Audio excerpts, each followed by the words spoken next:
Уулын дархан. Данилийн сүү түүхэн Катя ийхүү нөхөрт гарч чадсангүй. Данилийг сургаггүй алга болсноос хойш 2-3 жил өнгөрөхөд тэр хүүхэн бэрийн наснаас хитэрчээ. 20 гарсан бүсгүй манай эмтхийн завоодод хөгшин хүүхэн тооцож харцуул хийм хүүхэнтэй суух нь ховортвол бэлэвсэн харцуул эргүүлнэ. Катя сайхан хүүхэн болохоор эхнэр болгож авъя гэсэн харцуул бүр татал чангаах болжээ. Катя, Данил заагийг хэлчихсэн юм аа. Гэхээс өөрөө хэлдэггүй ажээ. Яг хэвдээ амлаад айл гэр болж чадсангүй.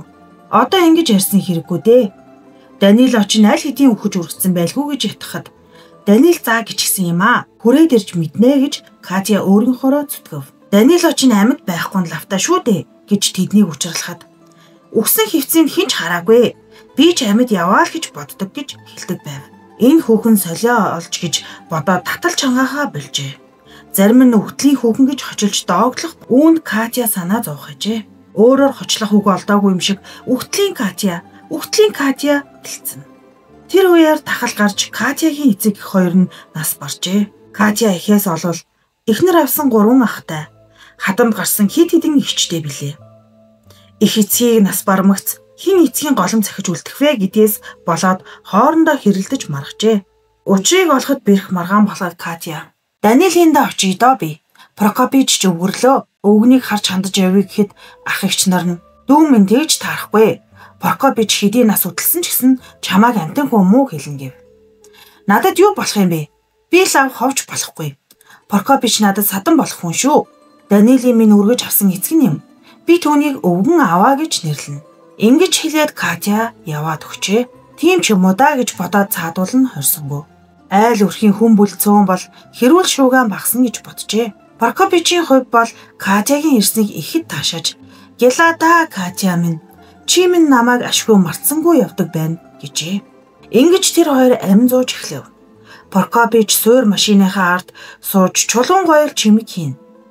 Катя хоолцоо хийж тарсан ногоо тордох зэрэг гэрэл зургийн ажиллаар хөөцөлдөнө. Хоёрхан хүнтэй айлын ажил авсаархан Катя шиг шалмаг хүнд амжилт цохох юмгүй. Гэрийнхээ ажлыг хийчихэд оёг хатгах нэг хэм бариад сууна. Гэрийн бүсгүй хүнд ийм аарсаар ажил хаа мунтгав дээ.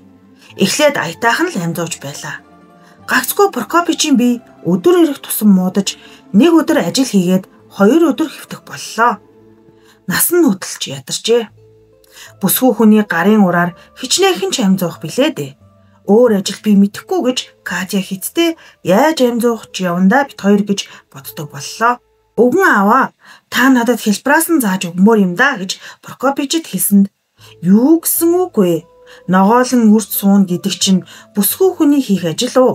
Би л хүн босоор дуулаагүй юм байна гэжээ.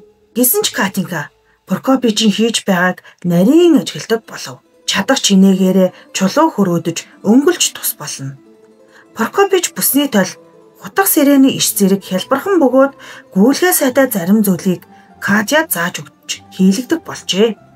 Хитгэн мөнгөний үнэтэй ялахгүй юм. Гэхдээ л бас нэмэр болно. Төдөлгүй Прокопич нас болжээ. Чи яаж ганцаар амь зуух хүн бэ? Дуртайж дургууж одоо нөхөрт гарах хэрэгтэй боллоо гэж ах эгч нараа албадахаар та нар санаа зовох хэрэггүй. Та нарын тэр хүргэн надад хэрэг байхгүй. Данилушко минь ирнэ. Тэр минь сайн дархан болцоход хүрээд ирнэ гэж тас дайрчээ. Катерина чи эрүүл ухаантай байна уу? Ингэж ярих нүгэл чивэл шүү. Аль хэдийн өхөж үргэсэн хүнийг ирнэ гэж хүлээж байх ч гэжтэй. Харж байгаараа. Биелж үзэгдэх болно доо. Би түүнээс айхгүй байна. Чи ер нь яаж амжуух юм бэ? Үүнд ч санаа зовсон хэрэггүй. Ганцаараа ч гэсэн болгоод л явна гэжээ. Прокопичоос мөнгө үлдсэн юм байж дээ гэж ах эгч нар нь бодоод мөнгө ихтэл бол бүстэй хүн хажууд заавал хэрэгтэй шүү. Яасан тэнэг хүн бэ чи? Мөнгөний авъя гэсэн хүн гарахыг хэн байх вэ? Дахиад шил хүзүүг чинь мушигчаад авчих шүү. Хайрын амны хог болно доо гэв. Катя, юу л үзэх тавиландаа бол үзэн биз гэжээ. Ах эгч нар нь зэмлэхдээ зэмлэж ятгаж уйлж унжиж удаан дуушуу болов. Ганцаараа ч гэсэн болгоод явнаа би. Та нарын хэлдэг надад юр хамаагүй. Надад нөхөр болох хүн бий гэж Катя өөрийнхоороо хэлснээр зөрөв. Тэдэн нуурлаж "Тэглээ инглээ гэж манад бүү шахаагаараа" гэв. Найрсаг хайр дах эгч нар минь та нартаа баярлж байна. Хэлснийг чинь мартахгүй санаж явъя. Хаяагаар ойрхон гардгаа та нар битгий мартаараа да. Ийхүү дог хийхэд цаадуулна хаалгын тас аваад гарчээ. Катя гэртээ ганцаар хоцорч уйлд суугаад "Эднэр худал хэлж байна. Та нар ятгалганд автахгүй" гэж өөртөө хэлжээ. Нулимсаа арчаад гэр орноо цэвэрлэх ажилд орлоо. Угаахын угааж, хусхын хусад цэвэрлж дуусаад суур машины дэргэд очиж байнга хэрэглэх юмаа ойр хэрэглэхгүй зүйлийг нь цааш тавьж цэгцлэв. Бүсний тол нэгийг ч болов өөрөө хийж үзье гэж шийдээд чулуугаа шилж авъя гэсэнд таарах чулуу олдсонгүй. Данилушкогийн сохтуу үст өөрөлгөн хийж байсан тогооны хилтерхий байсан боловч Катя түүнийг үрж юм хийхээ хайрлана. Тэр тогоо Данило Катя хоёрын үерхэлтэй холбоотой юм. Прокопичийн юм хийж байсан чулуунаас их үлджээ. Нас болохынхаа өмнө аарсаар жижиг юм урлаж байгаагүй учраас дандаа том чулуу хоцорчээ. Бисрэг хилтерхий чулууг жижиг сажиг юмд хэрэглэхээр шилж авч дууссан байлаа. Уурхаан хаягдал дээр очиж эсвэл таарах чулуу дайралтах болов гэж Катя боджээ. Модын толгодоос чулуу авч байсан гэж Прокопич Данила хоёулаа ярьдаг байсныг Катя санаад тэр толгодод явсан ажээ. Гомешкийн уурхаан ойр бүдэр ялгсан зөөсөн хүн хизээж тасардаггүй билээ. Тэд Катяг сакс бариад яах гэж яваа юм бол хэмээн ажиглана. Ийхүү ажиглахад Катягийн дургуун хүрээд уурхаан хаягдал дээрээс чулуу ирэхэ болж толготыг тойроод цаашаа явжээ. Төдхөн ой эхлэв. Катя ой дундуур явсаар могоотын толгод дээр гарч суув. Данилушкаг санан дурсаж гуниглан чулуун дээр суугаад уйлж байлаа. Иргэн тойрон хүн амтангуу битүү ойд ганцаараа яваа Катя айж твдэж сэрэмжилсэнгүү. Хоёр нүднээсээ нулимс бөмбөрүүлэн суув. Хөлийнхөө дэргэд газраас цухуухтай үгүйтэй ургаа ногоолон байхыг ажиглав. Царил яатуургүй гар мухар яваа хүн ургаа чулууг яаж хохлох билээ. Катя тэр чулууг хөдөлгөж үзсэнд авч болмоор санагджээ. Нарийн төмрөөр тойруулж ухаад ганхуулсанд модны мөчр хуурах мэд дуу гараад хохирлоо. Гурван хуруу зузаан, алга дарам өргөн уртаараа дохоо хэртэй хавтгай чулуу гарчээ. Яг миний олыг сансан чулуу байна. Энийг чинь хөрөөдөд хийхэд хичнээн бүсний тол болно гэ өрөөдөл гэж базаах юм алгадаа гэж Катя гайхна. Чулуугаа гэртээ авчиад хөрөөдөж эхлэв. Бүсгүйхэнд чулуу хөрөөдөж засна гэдэг амаргүй ажил. Катя бас гэр орноо янзлахаас аваад хийх ажил мундахгүй байх болохоор өдөржин завгүй, уйдах чөлөөгүй ажээ. Суур машины дэргэд очингууд Данилушког дурсаж бодно. Намайг дархан болоод Прокопичийн оронд суур машины дэргэд сууж байхыг чимэн хардагч болоосоо гэж бодно. Өвээгөө залуус бас байжээ. Байлгүй л яах вэ? Нэгэн баярын урд шөнө Катя орой болтол ажиллаа хийж суужээ. Гурван залуу тэдний хашаад авч орж ирэв. Зүгээр л хайлгаж ижих гэсэн юм уу? Бүүмэг арх уусан халамцуу явжээ. Катя чулуу хөрөөдөд суугаад пиндээ хүн орж ирэхийг мэдсэнгүү. "Үхтлийн хүүхэн, хаалгаа тайл. Амьд зочдыг хүлээж ав" гэж тэд хэлээд тэднийг төрж орох гэхтэн Катя "Залуучуудаа явцгаа" гэж эхлээд гуйжээ. Цаадуулан тоох янзгүй дайран орох гэхэд Катя хаалганыхаа төгжээг тайлж "Орж ирвэл ярилтэй. Төрүүлж орсон хүний тархийг хаг зүрхэн шүү" гэв. Сүх барьсныг хараа тэд залуучууд "Чи тоглоом хийх хэрэггүй" гэв. "Тоглосон хүн алгаа. Хатавч алхсан хүний туханд нь буулган шүү" гэж Катя хэлв. Залуус хэдийгээр сохтуу байсан боловч нас биед хүрсэн хүүхэн сүх далааж эрс шийдэнгийн зогсож байхыг хараад тоглож байгаа биш гэдгийг мэдэж орж зүрхэлсэнгүү. Шөөгөж яваад өгчээ. Болсон явдлыг хүмүүст ярихад 3 эр хүн байж ганц хүүхнээс айж зогтов гэж шоолжээ. Залуус ичид зовхдоо Катя гэртээ ганцаараа бишээ. Ард нь үхтэл зогсож байсан гэж цуу үг тараасан гэжээ. Зутгаас зайлхаас өөр аргагүй аимшигтай юм харагдсан гэж ярьсан тэдний үгэнд хүмүүс итгэсэн эсхийг мэдэхгүй. Харин төдхөн эднийх юм оргонсон айл Катя цор ганцаар байдг нь жирийн хэрэг биш гэж ярих боллоо. Үүнийг сонсоод Катя готорсонгүй. Харин хэлбэл хэлж л байг. Айс хийж байвал надад л сайн биз. Таталч ангаахаа болно шүү дээ гэж бодох болсон байна. Катяг суур машины ард чулуу урд суух болгонд айл хөршийн хүмүүс нь гайхаж эр хүний хийдэг ажил гинэ юугаа чадхав дээ гэж дооглох болсон нь Катяд илүү зовиртой ажээ. Би ганцаараа чадах болов гэж бодох авч зах зээл дээр борлуулна шүү дээ. Сайхан хийх хэрэг байна уу да. Хийцэн цэвэр болох нь тэр. Даанчтэй үүнийг би чадахгүй гэж үү дээ хэмээн бодож санаагаа тавьжуулна. Катя чулуугаа хөрөөдөж эхлэв.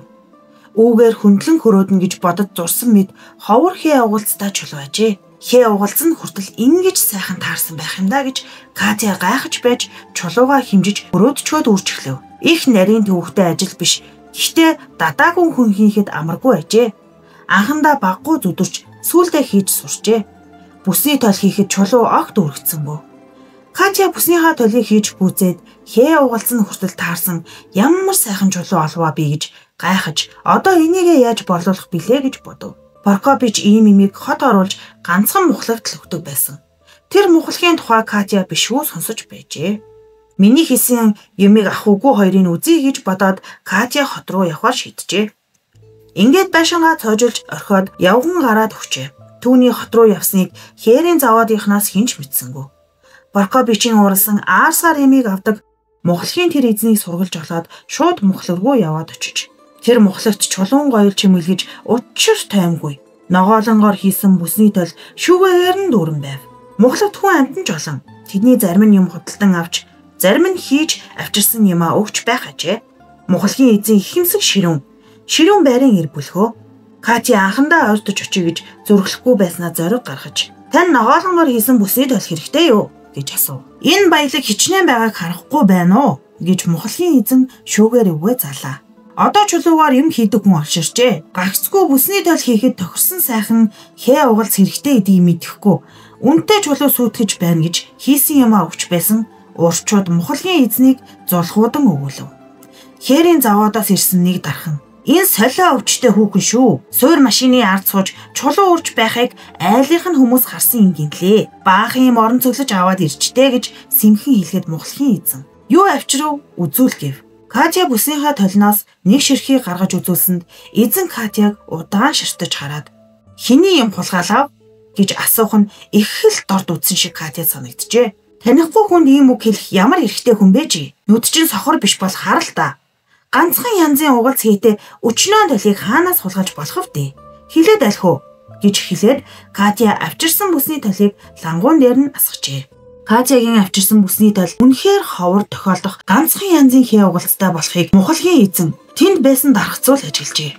Голтон модтой, модны мөчөр дээр бас модны оролд тус бүр нэг шувуу сууж байх адил хийтэй ажээ. Үздэл цэвэрхэн уралсан байлаа. Хүмүүс энэ яриаг сонсоод үзэхээр түрхэд мухлагийн эзэн бүсний толийг бушуухан бүтээгээд аятайхан шалтгаан болж "Бөөнөрн тавихад юу үзэгдэх вдэ? Би одоо шилэн дор тарааж тавья. Тэгэхээр хин юу дуртайгаа шилээд аваарай" гэж хэлээд Катяд хаалгаар орж мөнгө аав гэв. Катя заасан хаалгаар ортол мухлагийн эзэн орж ирээд хаалга төгжиж "За хэдээр өгөх вэ?" гэж асуулаа. Катя урд Прокопичоос дуусан үнээр өгнө гэж хэлэхэд мухлагийн эзэн хөхөрч "Юу гэсэн үг вэ чи? Би хээрийн заваадын Прокопич дархан түүний өргөмөлхөө Данила хоёроос л юм үнээр авч байсан юм. Тэр хоёр чинь аргагүй уран ус байсан юм шүү" гэжээ. "Ямар үнээр авч байсныг чинь би тэднээс дуусан юм аа. Би тэдний хүндээ" гэж Катя хариу өгүүлв. "Аа, тийм юм би. Тэгвэл энэ тойл чинь Данилийн хийснээс үлдсэн байх нэ?" гэж мухлагийн эзэн гайхаж асуув. "Үгүй ээ, би өөрөө хийсэн юм. Данилийн үлдээсэн чулуугаар хийсэн үү?" "Чулууч өөрөө олсон доо." Мухлагийн эзэн энэ үгийг үнэмшээгүй нийлт байсан боловч үнэн дээр зурсангүй. Катягийн хийснээр өгөөд "Дахиад ийм юм хийвэл надад авчирч өгөөрэй. Үг дуугүй аавна. Үнийн ч хангалттай өгнө шүү" гэжээ. Ямар хөнгөтэй болов гэж Катя баярлан мухлагаас гарч одов. Мухлагийн эзэн тэр тойлыг шилэн дор өрж тавихад "Хэдээр өгөх вэ?" гэж хүмүүс бүчээд авчээ. Мухлагийн эзэн эндүүрсэнгүү. Авсан үнэ 10 дахин өсгөж хэлээд "Ийм сайхан хээ угалцтай тойл хизээж байгаагүй. Хээрийн заваадын Данило дархны хийц шүү. Хинч түүнээс илүү сайхан хийдэггүй юм" гэж магтжээ. Катя гэртээ ирээд "Ямар хачин юм бэ? Миний хийсэн тойл хамгийн сайхан байна гинэ. Аргагүй сайхан хээ угалцтай чулуу оллоо. Азтай тохиолдолд болж гэж гайхан. Данилушка минь надад амьд мэд яваагаа мэдгдсэн юм биш байгаа да" гэж гинт боджээ. Ингэж бодоод Катя хувцаа өмсөж могоотын толгод руу гүгээд явчихлаа. Катяг хотын худалдаачны дэргэд ичээх гэж оролцсон нөгөө дархан бас гэртээ харжээ. Сайхан хээ угалцтай тойл хийсэн Катяд тэр дархан атаархаж байжээ. Хаанаас чулуу авдгийг нь мэдэж авъя. Прокопич Данила хоёр шинэ газар зааж өгсөн юм болов гэж боджээ. Катя гүгээд явчихыг дархан хараад хойноос нь дагжээ. Катя гүмэшгийн хажуугаар өнгөрч могоотын толгод руу чиглэж явахыг тэр дархан харж хойноос нь дагаж явхдаа тэнд ой модтой газар. Модон дундуур нуугдаж дагаад нүхнийхэн дэргэд гинт очиод харъя да гэж бодсон гэжээ. Тэр хоёр явсаар ойд орлоо. Катя тэр хүнээс холгүй төрүүлж авсан боловч эргэж харалгүй чимээ анир чагнаж сэрэмжлэхгүй явна. Чулуу авах шинэ газрыг ийм төвөггүй олоод авдаг юм бэ чимээ тэр дархан тэсгэлгүй баярлаж яв. Гинт хажууханд нь их чимээ гарахад айн зог тусаж юу болов гэж гайхаа зогсож байх зур Катя бараагүй алга болжээ. Дархан ой дундуур гүйсээр явж Гүмэшкээс 2 мод зайтай байдаг Северийн цөөрмийн хаваар арай гэж ойгоос гарчээ. Ийхүү араасаа хүнүүцээр дагаж явна гэдгийг Катя зүүдлэгчгүй явсаар толгод дээр гарч урд чулуу болсон газраа хурж ирэв. Үүний урд чулуу булгалж авсан нүх нь том болсон мэт бөгөөд хажуу талд нь бас нэг чулуу цухууж харагдав. Катя тэр чулууг ганхуулд суудал мөчөр хуурах адил дуурайд чулуу хохурчээ. Катя чулуугаа булгалж аваад хонгор хайрт минь чи яагаад ингэж намаагаа ганцаараа ингэ орхиод явчих гэж хүүхнүүд талигааж басан хүнийхээ хойноос ихэр татан уйлгийн адил уйлж гарав. Хамтлаа уйлж авч санаа амрах шиг болоход уурхайн зүг харж бодол болно нэг хэсэг зогслоо. Иргэн тойрон өндөр ургасан өтгөн ой хүрээлэх бөгөөд тэрүүхэнд нь хэсэгхэн чөлөө газар байв. Уурхай тэгш мод сэрэг харагдана. Орой нар жаргах төхөж байсан цаг. Ойгоос цааш тал газар сүүдэртэж уурхайн орчим нар тусаж тэр хавийн хад чулуу шингэх нарны туяанд гялалцаж харагдана. Сонхон харагдахад Катя ойртож очие гэж бодоод алхтал хөл доор нь дуу чимээ гарахад буцаад гიშгэвэл хөл доор нь газар байсангүй. Өндөр модны орой дээр зогсож байх ажээ. Тэрхүү модны тал талаас өндөр модод оройгоороо уулзжээ. Модны чөлөөгөөр доош харахад манай энхийн ногоотой адилгүй цэцэг ногоо алаглан байх ажээ. Катягаас өөр хүн бол ухаан сүнс зайлтал айж ойр дуу болох байсан бизээ. Гэтэл харин Катя уул хангаах нь байж Данилушкагаа олж харах юмсан да гэхээс өөр бодол түүнд алах байжээ. Ингэж бодтол Данилушкатой төстэй нэг хүн тэр дороос ямар нэг юм хэлэх гэсэн адил гараа дээш өргөн явж байх нь модны завсраар харагдав. Катя сандран дэвдэж тэр хүний зүг модон дээрээс үсрэв. Гэтэл түрүүчийн зогсож байсан газар унжээ. Катя саялсхи авч миний нүд нь ингэж үзэгдэх шиг болж байна шүү. Гэртээ бушуухан харих хэрэгтэй байна гэж өөртөө хэлв. Гэвч Катя уул дахин ангааж Данилушка минь харагдах болов уу гэж харанхуй болтол хүлээж суугаад гэр рүүгээ явжээ. Данилушкийнхаа бараг нэг харлаа да гэж буцах замдаа бодож явжээ. Катяг сэмхэн дагаж явсан нөгөө дархан тэр үеэр буцаж ирж Катягийн гэрээг эргэж үзээд цоочтой байхаар нь юу авчирсныг үзье гэж нууцхан хүлээж байжээ. Ирж явахыг харж урдуур нь хүндэлсэн зогсоод чи хаашаа яваад ирэв гэж асуусан Катя. Могоотын толгод дээр гараад ирлээ гэж хариулв. Харанхуй шөнөөр тэнд яах гэж очив? Данилотойгоо уулзах гэж. Энэ үгийг сонсоод дархан огт харин оджээ. Өгтлийн хүүхэнч бүр солио өвчин туссан юм байхаа. Шөнөөр могоотын толгод дээр гарч талигаачаа хүлээд суудаг гин. Заваад галтах вийдэ гэж маргаашнаас эхлэн заваадаар шивэр авир ярих болжээ.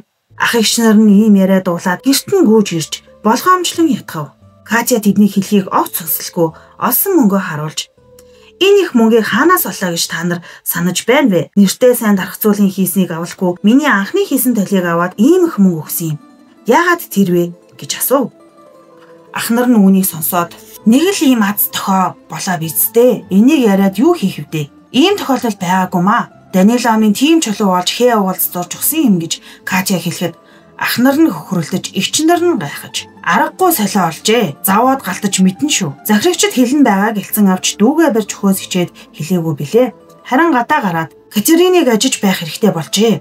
Хаашаа л явбал хойноос нь дагаж бай гэж ярьж тохирлцсан байна. Катя тэднийгээ гаргаж өгөөд хаалгаа төгжиж авчирсан чулуугаа хөрөөдөж эхлэв.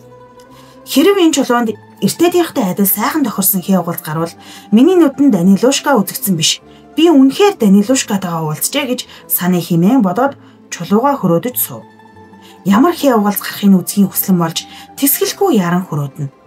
Шүндөл болсон авч Катя суур машиныхаар цусаар л байв. Нэг эгчин шүнс ирж Катягийн цонх гэрэлтэй байхыг хараад цонхны дэргэд гүйж хурж самбар модны завсраа шагааж нойронч хүрхээ болжтэй хөөрхий мөн ч зовлон байгаа да гэж гайхав. Катя чулуугаа хөрөөдөж дуусжээ. Төрүүжийнхээс илүү сайхан хээ угалз дурааж гарлаа. Модны оройноос нэг шувуу жигүүр дэвэн нисэж доороос нь бас нэг шувуу угтан нисэж байгаа мэд тийм авь адилхан хээ угалз хавтгай чулуун дээр 5 удаа тавцсан бөгөөд хөндлөн огтлоход саадгүй ив ижилхэн зайтай байрлсан ажээ. Катя чулуугаа орхиж хувцаа дутуу зууран өмссөн болоод гараад гүчв. Игчин дагаж яваад замдаа ах нараа дуудаж Катягийн хойноос бушуу гүгээрэй гэж хэлв. Цаадуулан гарч ирж хүн амтан цуглуулад хойноос нь гүйжээ. Үүрч дунаад л зайлаа. Катя гүмэшгийн хажуугаар гүйж явахдаа араасаа хүн дагаж яваа гэж анзаарсангүй. Уурхай өнгөрөө цаашаа алхуурхан явсаар могоотын толготыг тойров. Түүний юу хийхийг үзэх гэж хүмүүс бас л яаралгүй дагна. Катя урдын адил толгод өөд өгслөө. Эргэн тойрны ой мод нь ёр бусын сонин байжээ. Модыг барьж үзэхэд өнгөссөн чулуу шиг гөлгөр цэв хөтөн байв. Өвс ногоонч бас чулуу ажээ. Доошоо харуул тас харанхуй байв. Үздэл би уулын дотор оржээ гэж Катя бодлоо. Ах эгч нар нь тэдэндээ хамт яваа хүмүүс тун саяхан л ингэ явж байсан юм да. Алга болчихлоо. Хаашаа явчих нь инвэ хэмээн сандчин гүйлдэж зарим нь толгойд дамжин, зарим нь эргэн тойрноо ирж. Тэнд чинь юм харагдана уу гэж би биенээсээ хашгичин асуув. Тэгэхэд Катя чулуун ой дундуур Данила явж олъё доо хэмээн бодон хэсэн явжээ. Ой дундуур явж Данила минь дуурайч дээ гэж хашгирав. Ойгоор нэг цуурай хадаж Данила чи энд байхгүй. Данила чи энд байхгүй. Данила чи энд байхгүй гэж мод бүрийн мөчөр 3 тавтан өгүүлв. Данила минь дуурайч дээ гэж Катя зөвхрөнгөө дахин хашгирав. Данила чи энд байхгүй. Данила чи энд байхгүй. Данила чи энд байхгүй гэсэн хариу ойгоор дахиад цуурайтлаа. Данила минь дуурайч дээ гэж Катя 3 дахь удаага хашгирав. Гэтэл Зистуулын эзэгтэй түүний дэргэд хурч ирээд "Чи юунд миний ой дотор оров? Чамд юу хэрэгтэй болов? Сайхан чулуу ирж явна уу? Тэгвэл дуртай чулуугаа аваад эндээс бушуу зайл" гэд хөөжээ. "Чиний хар чулуу надад хэрэг байхгүй. Данилыг минь өгөөдөгчий. Чи түүний хаана нуусан бэ? Хүний эр нөхрийг уруулах ямар эрхтэй вэ чи?" гэжээ. Катя зоригтой хүүхэн. Зистуулын эзэгтэйг багалзуурдах алдаад л байжээ. Эзэгтэй "Өөр хэлэх юм байна уу?" гэж тайвнаар асуулаа. "Данилыг минь чи л авсан да. Өгөөдөх түүнийг минь" гэж хэлж байна гэв. Уулын эзэгтэй хөхөрж унж "Тэнэг хүүхэн чи хинтээ ярьж байгаагаа мэдэж байна уу?" гэж асуув. "Би сохор бишээ. Чамайг харж байна.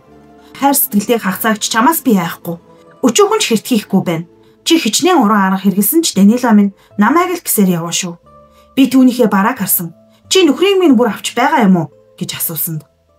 Данила дархны өөрөө юу гэж хэлхийг хоёулаа дуулъя да гэж уулын эзэгтэй хэлжээ. Ойд харанхуй байснаа амьлах мэд гэгэн сарвал болов. Өвс ногооноос өнгийн гэрэл цацраад модт нь нэг нь нөгөөхөөсөө улам илүү сайхан болжээ. Модны хоорондоо ойн цорхоо харагдах бөгөөд яраатал ургасан чулуун цэцэг дээгүүр алтан шаргал зүгийнүүд ож гялалзах мэт эргэлтэн. Хараад ханашгүй тийм үзэсгэлэн төгс сайхан ажээ. Данила ой модон дундуур их зөөдөөс нь ирж авахыг Катя хараад "Данилушка минь" гэж хэлээд тосонгөв. "Хүлээж бай" гэж уулын эзэгтэй хэлээд дархан Данила "Хэрвээ Катятайгаа явбал миний цэцэрлэгт үзснээ бүгдийг мартна.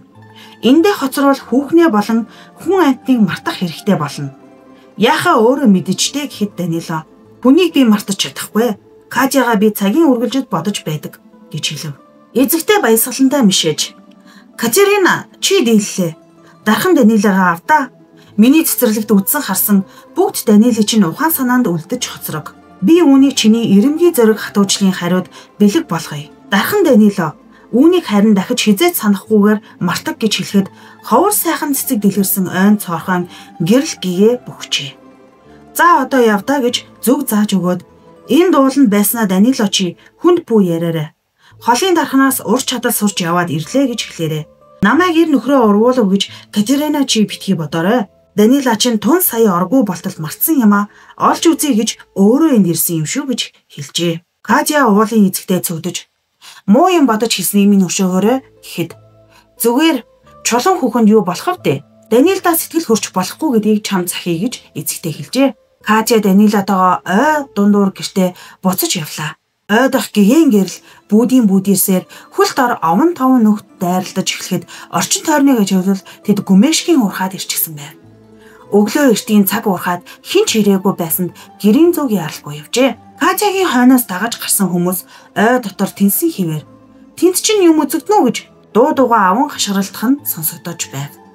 Тэд ийхүү Катяг ирж ололгүй гэртээ гүйж ирэхэд Данила цонхныхаа хажууд сууж байх харагджээ.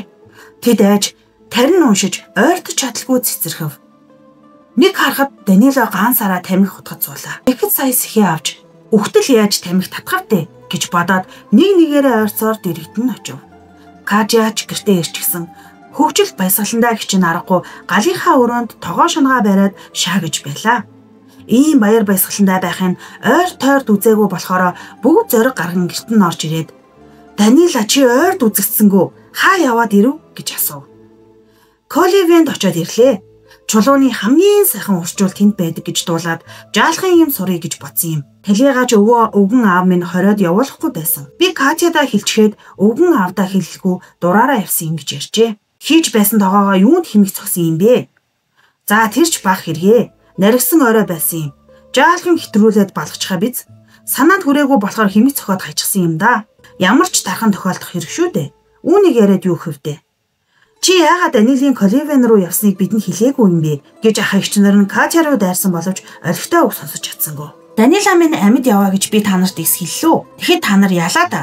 Намайг нөхөрт гаргаж замын минь алдуулах гэж баггүй оролцсон бидтэй гэж Эрстис хариулаад "За шарсан өндөгч болчихлоо. Суудлаа эзэлцгээ" гэв.